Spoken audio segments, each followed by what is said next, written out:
Before I start, perhaps who is a user of Eclipse here by show of hands?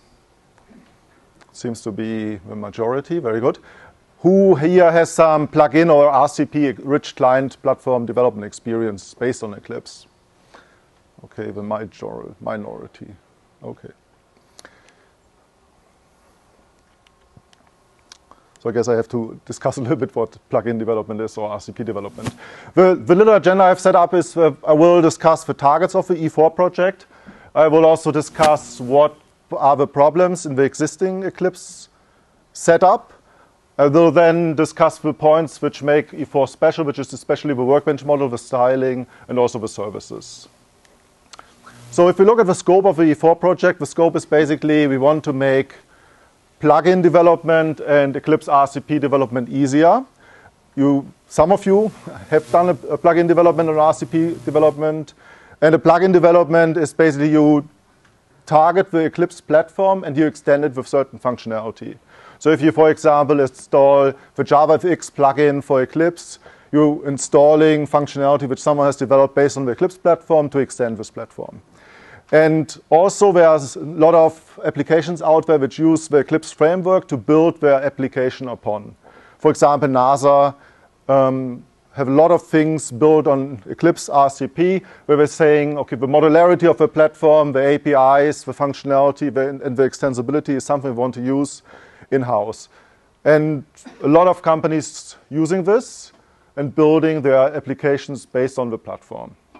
So this is the scope of E4. We try to make this platform developer easier and also more attractive. So the result of this development should be also more visually appealing.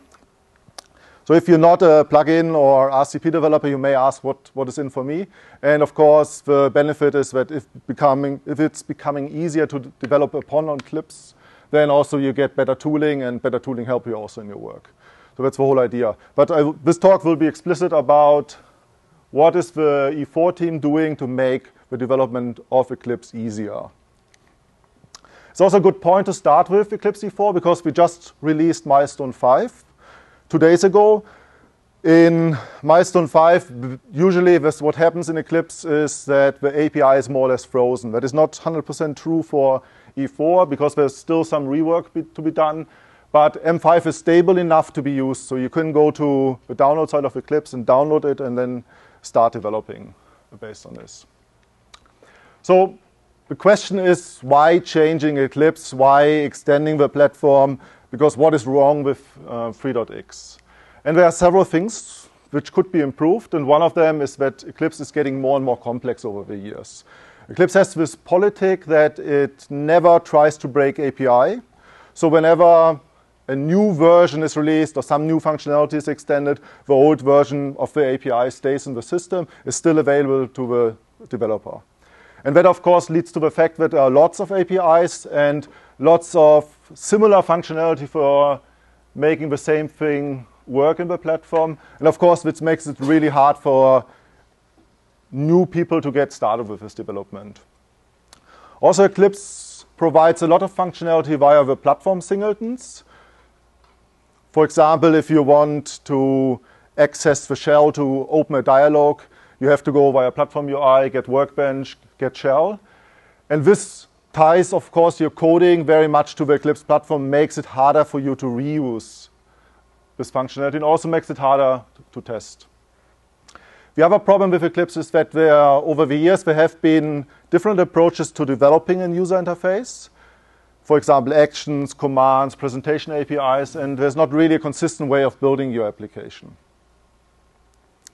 And also, Eclipse makes certain assumptions about an editor and a view. For example, an editor has a certain safe behavior. If you write your code in an editor, it is only applied once you press save or you use the shortcut to save.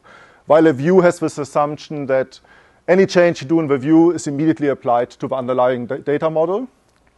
And also, an editor has a certain place in Eclipse. An editor is always in the upper right corner of Eclipse. You can put a few views on the right side, but you cannot put your editor on the left below corner. And that is, of course, good for developer, maybe good for development environments, but not necessarily if you use this functionality to build your own application upon. So the idea of E4 was made to make this development much more easier and much more attractive. And that is when the project was started approximately 2 years ago. It is a relatively small project. I think 20 people working on it. But really the target to make it easier. So what are the building blocks of E4 to be used? There's a distinction between the visual part of E4 and the programming model. So both should be addressed. We want to make it easier to make nice looking applications, but also make it easier to build astonishing functionality. And one of his approaches to make it nicer is use decorative styling, which is a web page-like styling, so HTML5, CSS, free styling, where you have your style sheet and you apply it to your application, and then it completely looks different. We'll later look at all these points more detailed. Then there's a rendering engine, which takes what is the modeled workbench and decides how the workbench should be actually displayed to the user in the sense of what UI kit is used to create an application.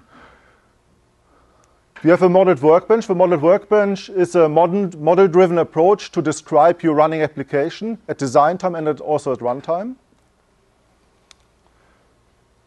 The programming model has been changed that E4 offers now its own dependency injection framework based on JSR 330, which allows you to inject into your model components functionality. And we will look at this more in detail. This information is stored in the Eclipse content.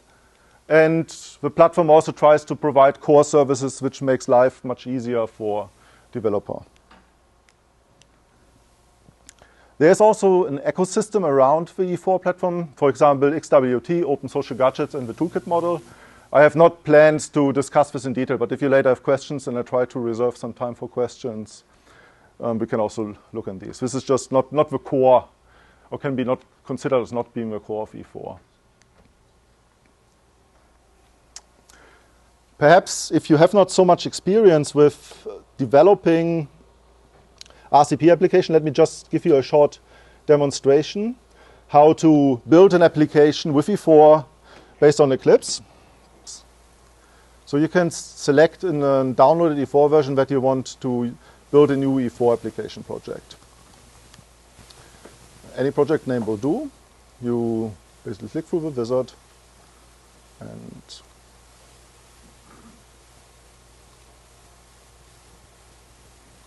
when you have a running project. I will later look at more in details what is happening here, but just wanted to show that it's very easy to get started with E4 and build your own application upon this. You have this test6.product, which is automatically created, and you can launch this Eclipse application directly. This will now give a little problem due to a small bug, and we can actually fix it quite quickly.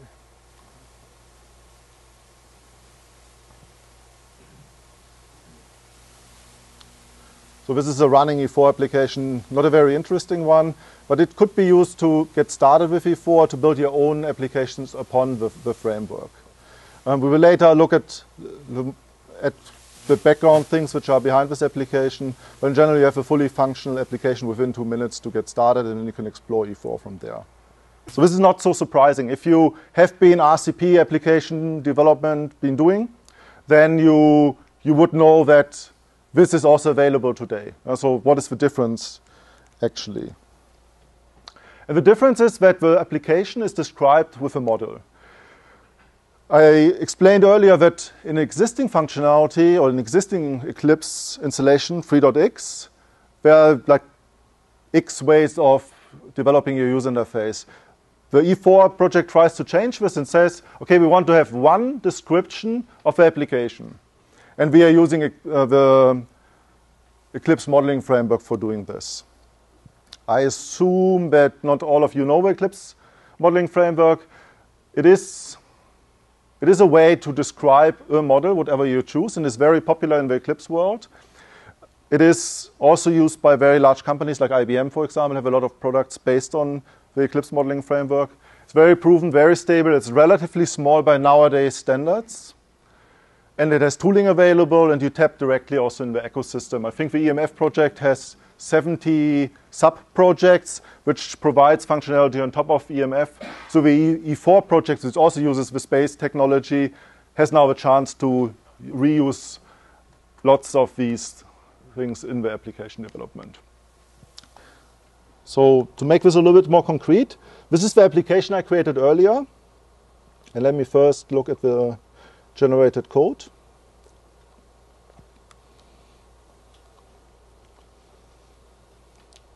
This horrible XML code describes the application. It basically, at the top, it has an application, it has a certain text. It also describes that you have a window, and so on and so on. It's, of course, almost unreadable. So let's look at it in a different editor.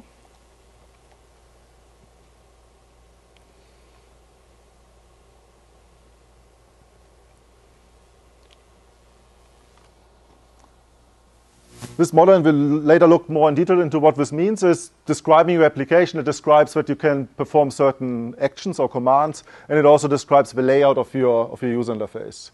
This is something which in the 3.x stream is implicitly somehow defined via the XML extension points, but never explicitly modeled. And of course, it has a lot of advantages, which we will later also see. So this model, what can be displayed, is completely described. So you have the saying that you have we saw an application on the top, we have an application can have a window can have several view parts below it, and we saw also commands. So this is the model description. It looks very, very complex, of course, but at design time and at runtime, you have this information also available, which is very specific to your application. It is, for example, here you again have your application, you have a window, and you describe which menu entries you have, and also you have controls, and you say there should be a certain view displayed.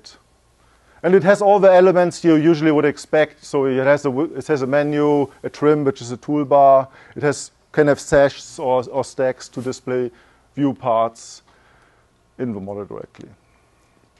The nice thing about this is this model is not hard-coded as it used to be in 3.x, but it's much more flexible. I'm not sure, as an Eclipse user, you must know that you have these perspectives. And this is nice for an IDE, but not necessarily nice for an RCP application where you build something on top of it. So this is now optional. There's also no distinction anymore in the model between a view and an editor behavior. I said earlier, an editor expects that you have to press save to get the changes applied, a view not. And an editor has also a certain place in the workbench. This distinction is gone. You still can configure the system that it has the same behavior, but at least there's no forced distinction between view and editor anymore. So you can leave out the perspectives. You can also leave out stacks, sashes. You can put your views, if you want, directly into the window. You can also open and develop very fast a multi-window RCP application. I call this the GIMP experience, where you have all these windows popping up on your screen and you're not really sure where they belong. This is now also very possible. And also the toolbars can be easily moved around. Let me also perhaps show this.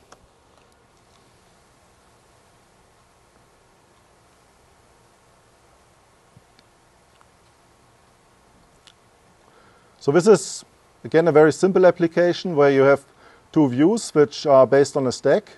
You have certain commands and actions. Let me pull out.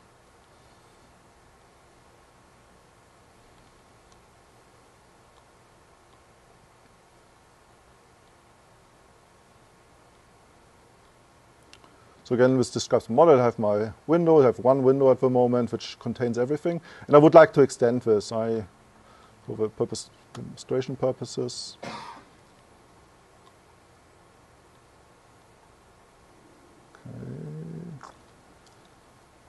I think that should do it.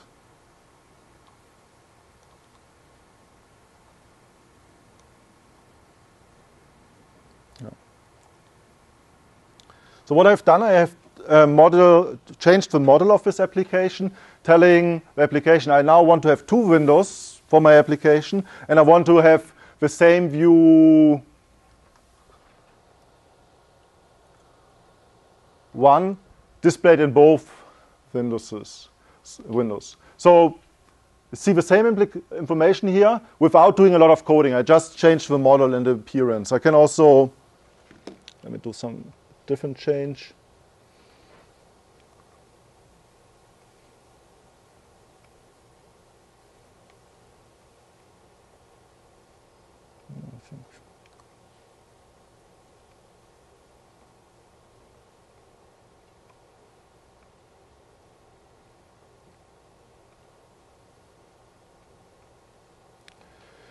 I can also easily change the appearance of a toolbar. Let's say I want to have it on the bottom.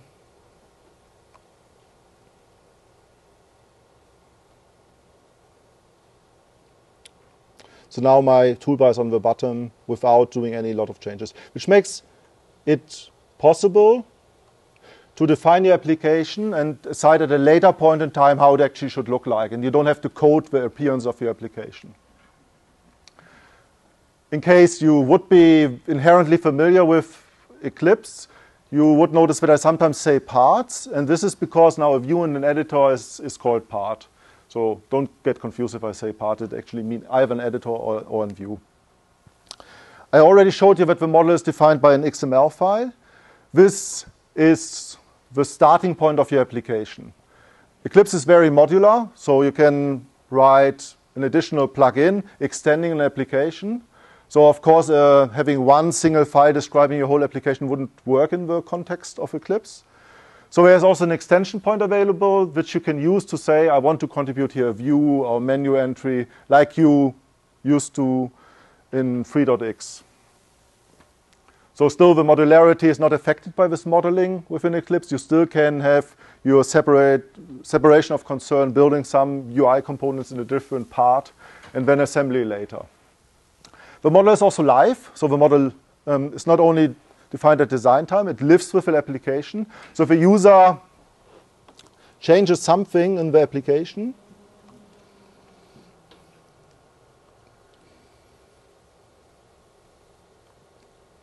like for example, removes a view,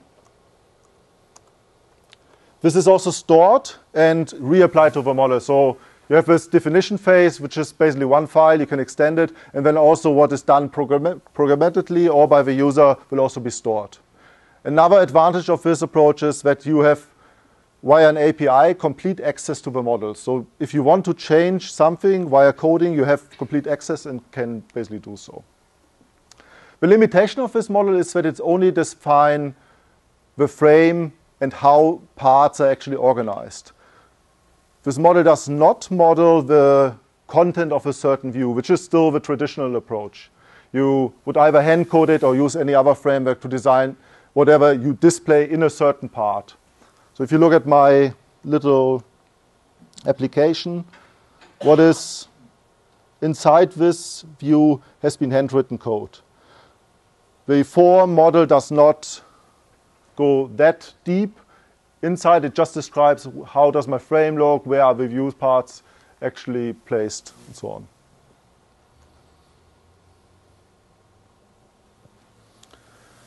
To make this possible, the model needs to have a connection to an actual Java class. And that is one of the attributes in the model. Model says at some point we have a uniform resource identifier saying, okay, I point to a plugin in a certain project, and I point to a certain Java class, which will be called by the framework once this is actually displayed. One advantage of V4 is that view parts are now plain old Java objects. You don't have to inherit or implement any interface or extend any existing classes. You can just write your view part as an object, and the framework can work with this. And we will later look at dependency injection, which then provides actually this POJO with the required functionality. If you compare this to previous approaches, you had a view, had to extend view part, workbench part, event manager, and then object. So there was a lot of inherence, and of course this could again limit your reuse of your code and also influence your testing, which you can do with your part. The model also contains commands and handler, which is very much the same as it used to be, so I'm not talking about this a lot. And one of the nice things is that this model is again really available at runtime. So as a programmer, you have an API. You can say, OK, let's query this model and reuse authorization. If a user doesn't have a certain profile, I hide certain actions, I hide certain parts in my application. Or you can also extend this. You can dynamically, for example, you can imagine a scenario where you dynamically push from a server to your rich client application to your users new functionality and display new functionality with this.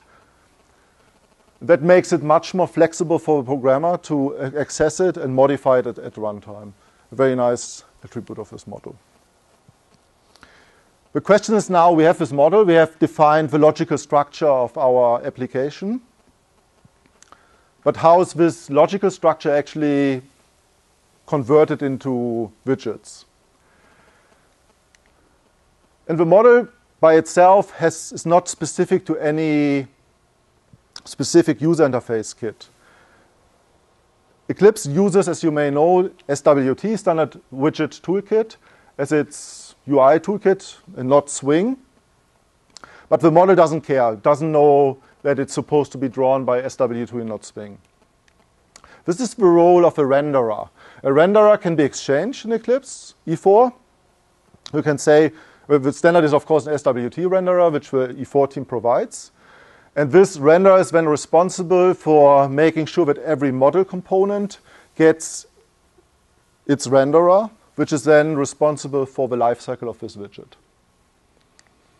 So at start time, a renderer is defined, either using the default renderer or you providing a parameter which defines what should be the renderer factory. And then for every model element, this renderer is asked, what class should I use to display the menu entry? Which class should I use to draw a view part? Or which class should I use to draw the toolbar?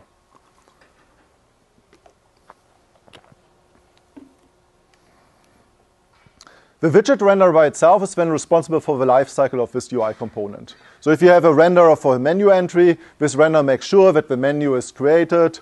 Once the application is closed, this renderer is responsible for cleaning up. And it's also responsible for drawing the menu. And it's also responsible for listening to model changes and vice versa. So if you have a menu entry and you have print, or save is a better example, and you change something, you want to activate save. By changing your UI component, you're notifying the model, and then the widget renderer will actually be notified via data binding and understand that it suddenly has to activate the save button and the save menu entry. So this approach is very flexible, but of course also very complex. As an application developer, you may want to use these capabilities to draw your menus differently, or perhaps use different views, or perhaps even write a Swing application, but not necessarily if you just want to do some customization of your application. And this is where E4 styling comes into place. E4 styling allows you to use a decorative approach, similar to HTML and CSS, to define the appearance of your application. Again, if we look at Eclipse 3.x, there were some possibilities to do certain customization. There was this presentation API, there were custom widgets, but it was a very, very limited approach. And in reality, every RCP application, Eclipse RCP application, looked almost like an IDE. So you can always, if someone shows you an application, you would most likely say, it's Eclipse-based, if you have some experience. That is not necessarily the case anymore. So E4 supports styling. This is an unstyled 3.x application, and this is using some styling to change the behavior. The nice thing about styling is also that can be changed at runtime. So you can start with this, you change your CSS styling, and you reload the styling, and you see immediately the result, which is helpful for designing the interface of your user interface, but also you can then offer in your applications the user the possibility to switch certain layouts. This example is, by the way, from Kai Töder, one of the E4 committer. Let's look at this live.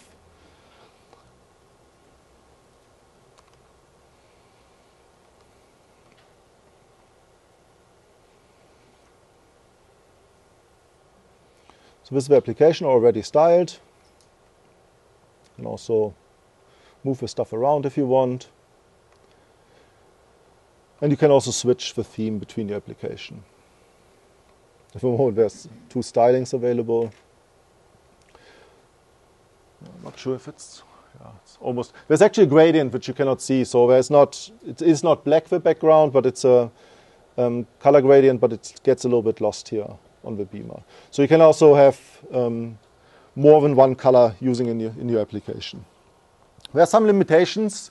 Some of you may have noticed that this doesn't really fit into this application, or so that the menu is a little bit strange here, it doesn't apply the styling, and that is something the E4 team is still working on. But it's already much more flexible than it used to be. And it uses the SWT API, which also has been available or downported to the application. Using CSS styling in your application is very easy. At startup, you basically provide one additional parameter pointing to a file. And this file is then just a standard CSS file which says for a certain label, I want to use a certain font, a certain color, or a background color, and so on. You can also define gradients directly. I think simple enough to make it possible to design your application and make it beautiful. I have no skills whatsoever about styling, so my styling approaches are usually not as nice. Let's see.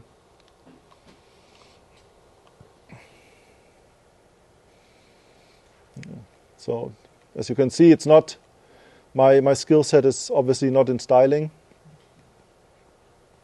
But that's also the nice thing. You can leave this then to the experts and just focus on programming. It's also like in HTML to define IDs or classes for your individual components, so you can make sure that one label looks different from all the other labels.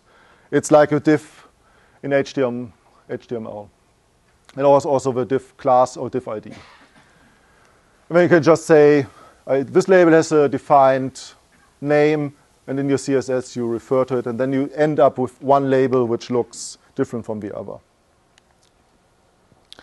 Eclipse E4 also tries to make itself more modern looking. So this is the current, if you download the current Eclipse 4.0 SDK, which is a little bit different than the E4 build, you end up with this application. You see that they have introduced here the functionality to use some rounded corners. There's a little bit more white space, and especially the white space is currently discussed in the Eclipse community, if that is a good thing or not. And if you have an opinion, you can actually go to this bug and help us deciding if that is a good thing or not. But it tries really to apply a new look and feel, like going away from the existing look and feel and make it a little bit more special. So that's a bit about it for styling and UI. There's also now the programming model, which has been simplified. And like every other framework, Eclipse is also now using dependency injection. I assume most of you know dependency injection, but it's basically the functionality that a Java class does not use the new operator anymore, or reaches out to singletons to get some functionality, but it defines certain slots where someone else can inject classes or functionality in it. And the E4 is using annotations to do so.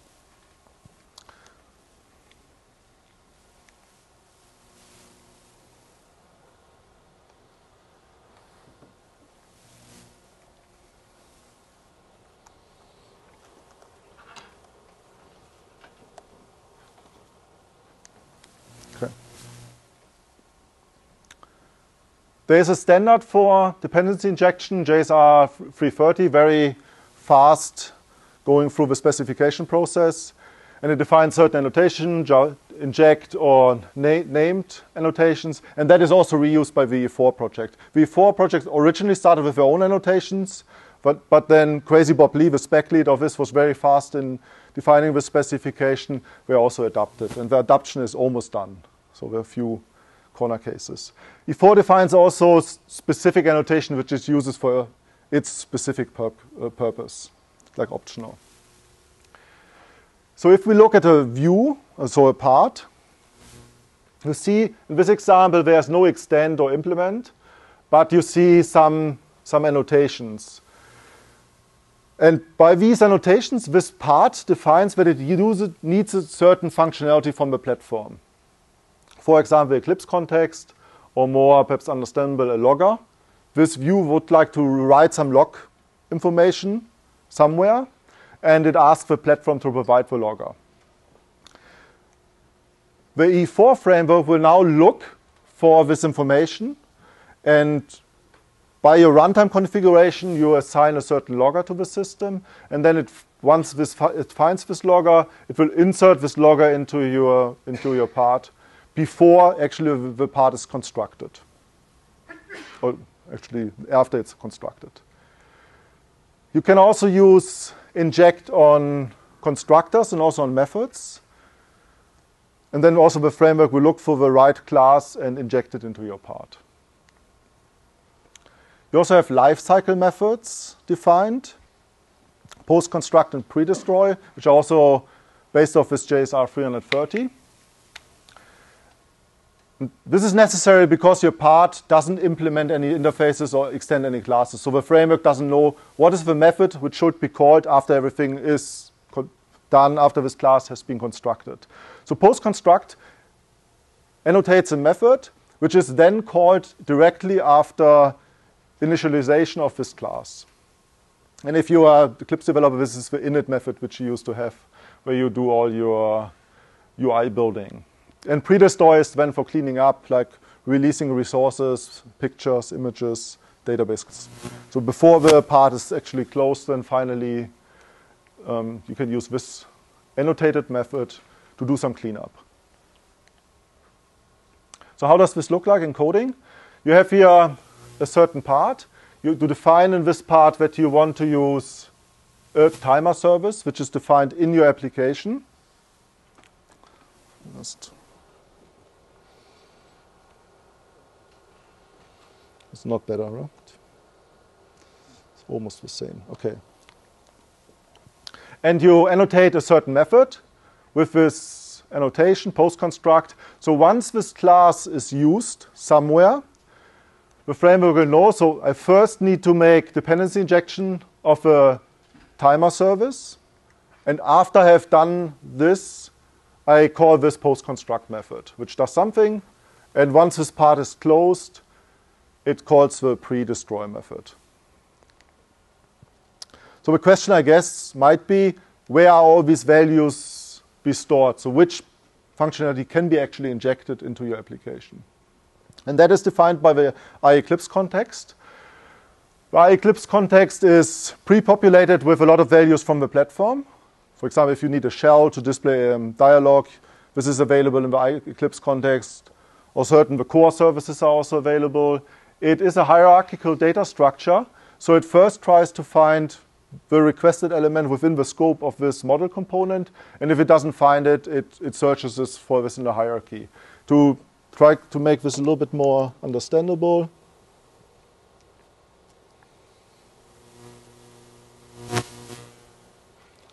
all these elements are model components. Let's say you have a part, and this part now requires a logger. The framework will first look in the context of this part if there is a logger defined for this part, which usually isn't. It will then look in this model element. It will go up until it finds the window and the application, and then on the application level, it may find a logger, and if it finds a logger class, it will insert it into your view. So it's a hierarchical lookup. So as a programmer, you basically know what you're getting if you're asking for something. You will always get the closest to the model part you're actually looking for. Not sure if everyone's familiar with OSGI services. Basically, Eclipse uses OSGI services. and they can be easily defined. And whatever you define as a service and use in your application is also available via dependency injection. So in this example, the iTimer service is something a developer has self-written and defined as a service, and then the framework can insert it into your view. So there's no distinction anymore between functionality you have developed for your application and functionality which is provided by Eclipse Platform. Everything is treated the same. So once this is available at runtime, it can also be used with the same approach to insert into your model components.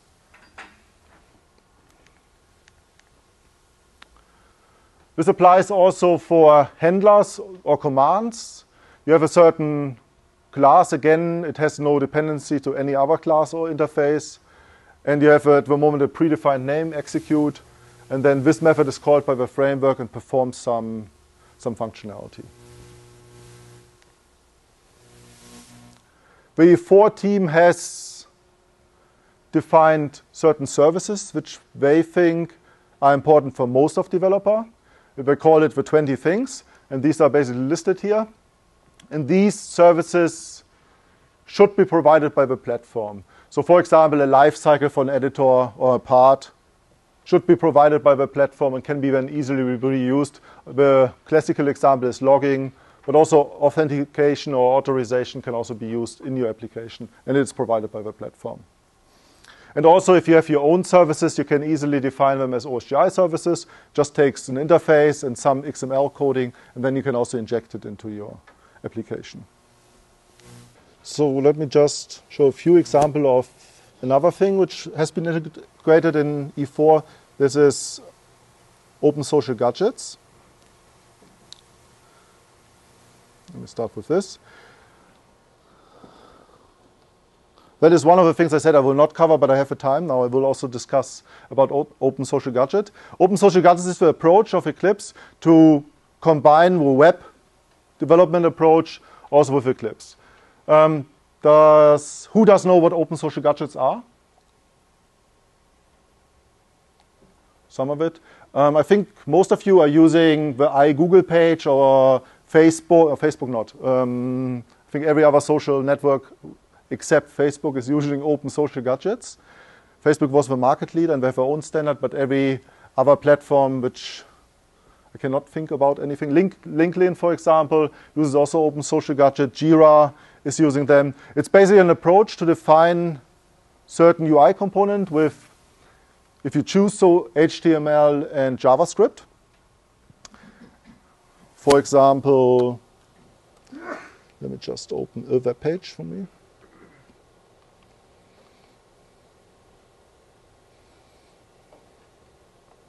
Yeah.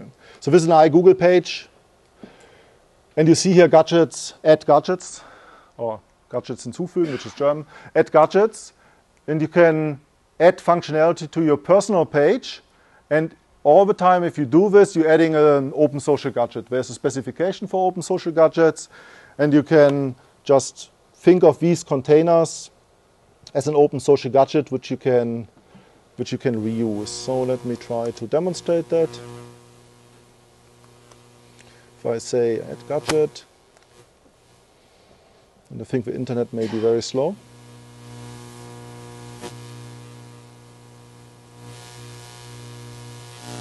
Okay, too slow to do this.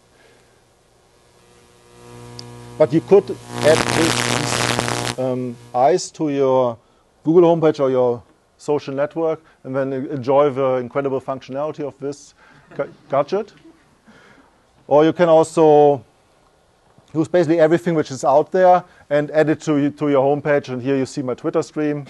Very exciting, all these Eclipse committers discussing Eclipse things. And the nice thing is that the E4 team has also built a container for open social gadgets. So you can write your parts in HTML on JavaScript and add them very easily to your application. So let me just perhaps close these eyes.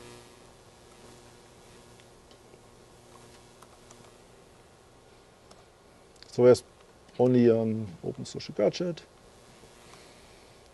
and then it's loading. And it's really the HTML and JavaScript behind it. So this is another thing of the tiny things the E4 project is trying to do to make it easier to extend Eclipse with non-Java application. There's also the possibility to write your plugins in JavaScript.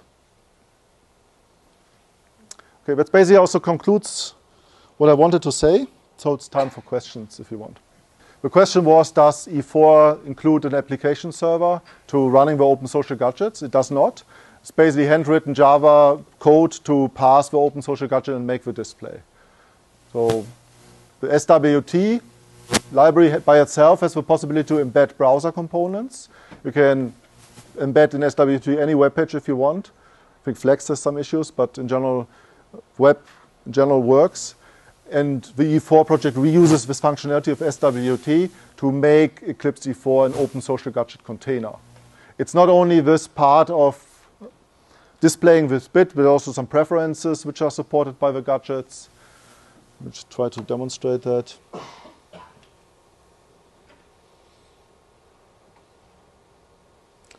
Yeah, I think we have nothing here for. Okay, there are no preference for these widgets. But this is handwritten coding, doesn't require a container. There's an open source project from Apache, which is Apache Shinding, to host also the social features. And the social features are currently not supported by the E4 platform. If I understand the question correctly, you're asking, does E4 support remote interfaces or remote services? Yeah, OSGI, remote OSGI services. It does, but it has nothing to do specific with E4. The remote OSGI services are now specified in the OSGI specification. And the reference implementation for this is the Eclipse communication framework. And ECF does support remote OSGI services, and you can also use them then in E4. So the concept is you basically have a proxy in your running application which reaches out then to the server. And the same can, of course, be used in E4. And also, these remote services can be injected via dependency injection into your model components. So definitely it's supported, but it's nothing specific to E4. It just reuses what is there. Sorry, the question was, what version of a CSS specification is supported by E4? And the answer is, the E4 project does not try to implement a CSS specification. Some colleagues in the E4 projects call it also its CSS-like styling, because of course it's specific to the widget toolkit. And the E4 project supports all the styling which the SWT API supports.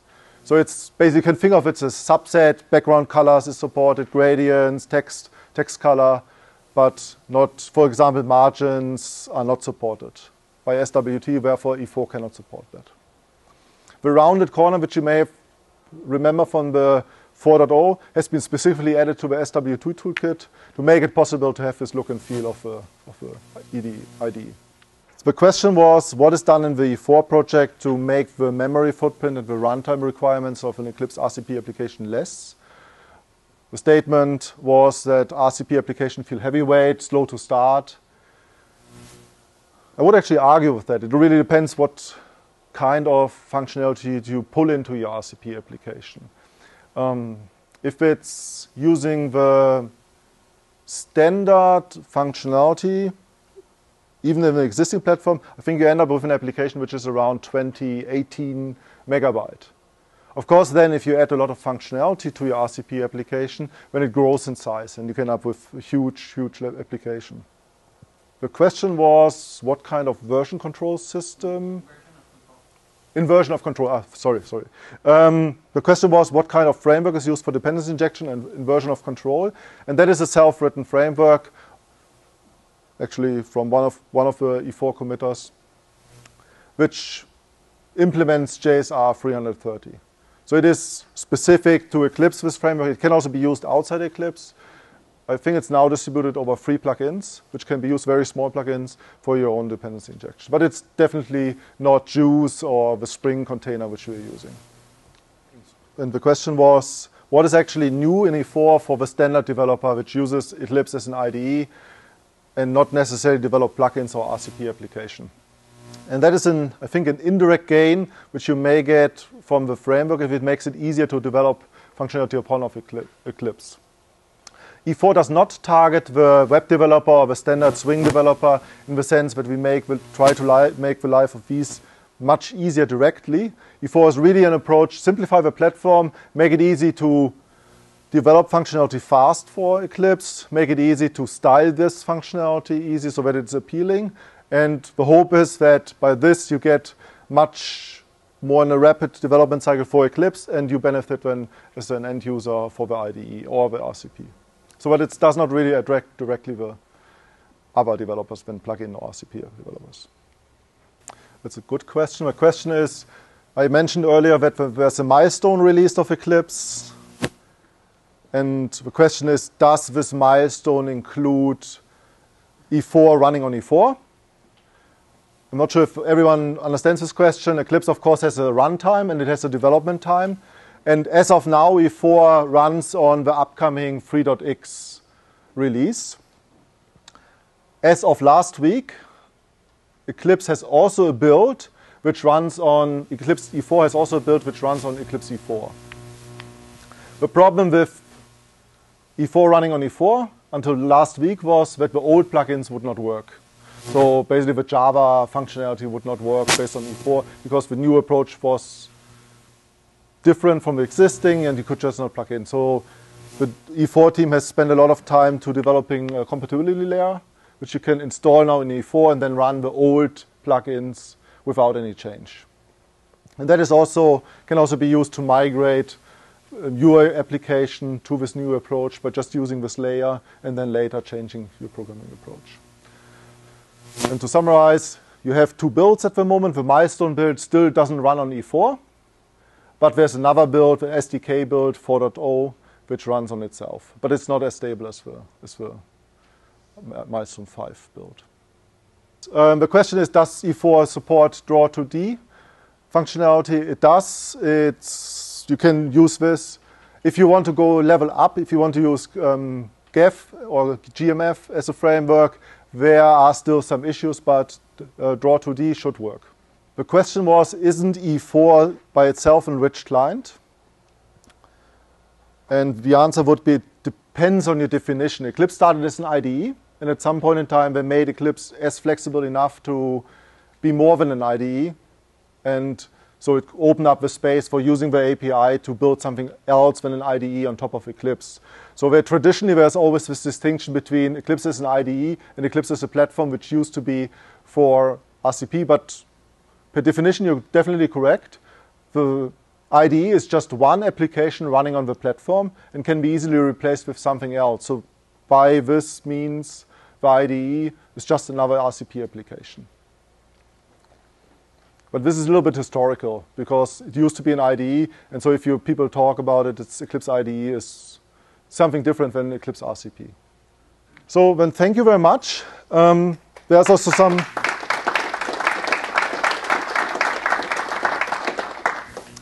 some follow-up material, so I hope that some of you want to try out this E4 build. And there's a tutorial available, there's a pretty good wiki available, and also a white paper which describes what is there. So again, thank you very much. And